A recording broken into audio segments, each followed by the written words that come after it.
के लिए ध्यान रखना।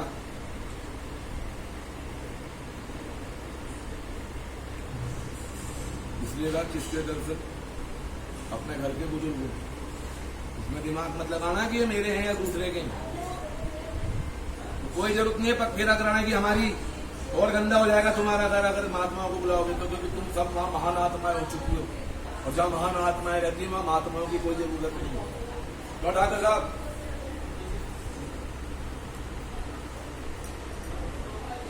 हम अपने आप को खराब भी तो बनाया है, तो अच्छे भी बना सकते हैं, क्यों नहीं बना सकते? कौन कह सकता है, कौन कह रहा है आओ कि परिवर्तन नहीं कर सकता? होता है करते क्यों नहीं हम, और जो करते हैं उनको नमस्कार भाई। ये परिवर्तन हो रहे जब तो बैठे ही, इनको कुछ लगा जीवन में कुछ करना है यार, ये जानवरों की तरह सभी जी रहे, इसलिए इन्हीं को कही जाएगी ये बातें, तू नहीं जो यहाँ के बैठेगा रोड पे थोड़ी कहने में जाके किसी।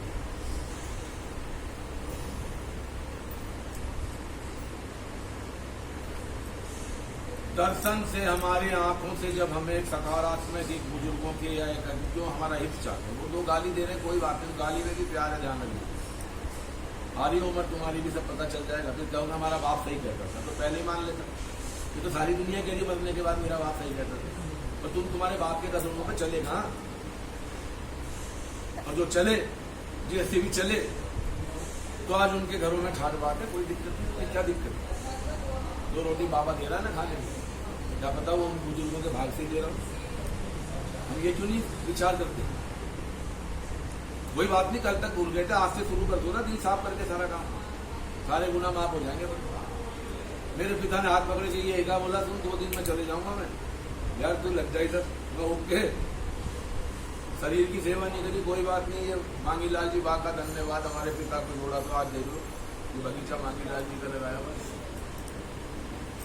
हमने कभी कहा क्या सत्संग में हमारे बाप ने लगाया है? बताओ खड़े होकर, कसम है आपको, कभी कहा क्या जिंदगी में किसी ने सुना के मुझे?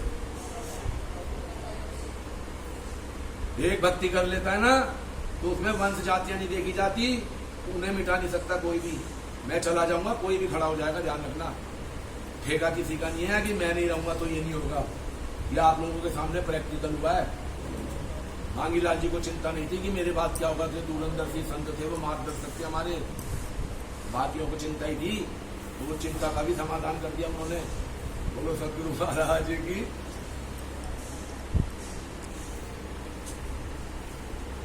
ये वंशगद्दी बैठी है सामने, मुझे चादर उड़ाने के लिए तैयार थे सब, बोलो थे मान ले जाके महंत बन जाओ हमारे 300 आदमियों के। मैं महंत बनने के लिए नहीं उतरा हूँ, ध्यान रखना है मैदान में, अपनी सोच ठीक कर लें सब। यही कहा था ना मैंने, मैं तो सेवा करने के लिए उतरा हूँ, किसी गरीब के यहाँ भजन करवाने तो गाने आ जाऊंगा गाड़ी लेके, स्कूटर था सोने हमारे पास। बोलो गलत कह रहा हूँ मैं चद्दर पे बैठ के बात। इसलिए स्वार्थ से घर में भी मत जियो, स्वार्थ से जियोगे तो बुजुर्ग दिखेंगे नहीं, तुम्हें ध्यान रखना है ना, बच्चा दिखेगा ढंग से, आंखों पे कारी आ जाएगी स्वार्थ। और अगर जो मैं बात कह रहा हूँ उठते बुजुर्गों के दर्शन कर ले, चलो तुम्हारे में ज्यादा अकड़ हो यार, कमर में टेढ़ी हो रही है तो नमस्कार ही कर लेना, गर्दन तो झुकती है ना, रोटी खाने तो झुकती है, इतना ही कर देना। चाहे उनके सामने मत करना, उनके पीछे से जाके छुप के चलते करना शुरू कर देना, ऐसे करके आ जाना अंदर और मेरे से बात कर लेना आगे 1 महीने बाद।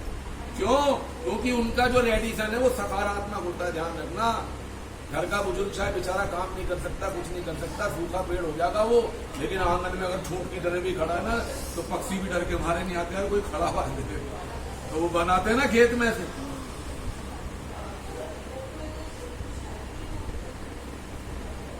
आपके दर्शन से पाप कटते हैं। अगर हमारे लिए ऐसी ये भावना कल से जागृत हो गई तो हमारे अंदर जो पाप के विचार करने के आते हैं, वो लोग कितने पाप से बच जाएंगे, क्योंकि विचार ही तो हमारा सारा संचालन करता है दुनिया का, हमारा भी और सबका। विचार ठीक हो जाएगा तो अपने आप ही सब कुछ ठीक हो जाएगा। विचार से ही तो नकारात्मक सकारात्मक ऊर्जा का प्रवाह तब्दील होता है।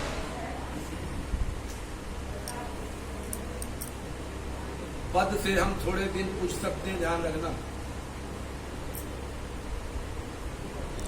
पद से हम सफल हो सकते हैं, ध्यान रखना। लेकिन आपके गुण की अगर जागृत हो गया तो आप सामर्थ्य तक पहुंच सकते हैं और सफल की 2 पैसे की कौड़ी हो जाएगी अगर सामर्थ्य सामने आके बैठ गया जिस दिन आपकी। सही है? सामर्थ्य माने जो संसार के लिए जीता है वही तो संत होता है। बोलो सदगुरु महाराज जी की। बोला राजा प्रजा के लिए जीता है और महाराजा कौन होता है? जो स्वयं के लिए जीता है।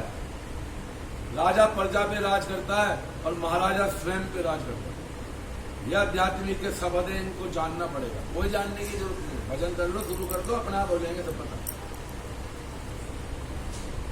आपके अंदर अर्थ चिल्ला चिल्ला के बोलेंगे, शरीर के अंदर चिल्ला चिल्ला के, और हम कुछ करें तो सही। माला फेरने बैठेंगे, पड़ोसी गाना सुना देगा, माला फेरा झूठ भैया, बस इतने में फिस। ना उसको पता इसका अर्थ, ना उसको पता उसका। लेकिन जो गुरु जी ने कहा अपने तो वो करते रहो ना, दिक्कत क्या होगी है?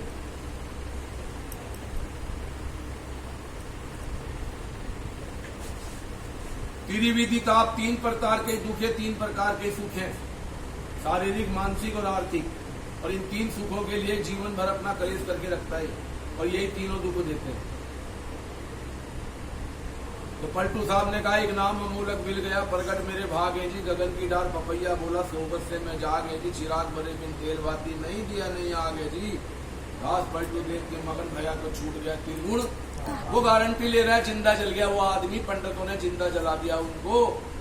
वो चिल्ला चिल्ला के कह रहा तुम मुक्त हो जाओगे, नाम का भजन कर लो। वो कह रहे मैं 3 ताप से मुक्त हो गया।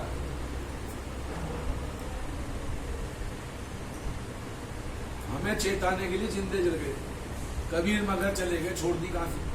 बोले गधे बनते हैं बोलो यार, फिर भी आपके हमारे समझ में नहीं आ रहा। नहीं आएगा।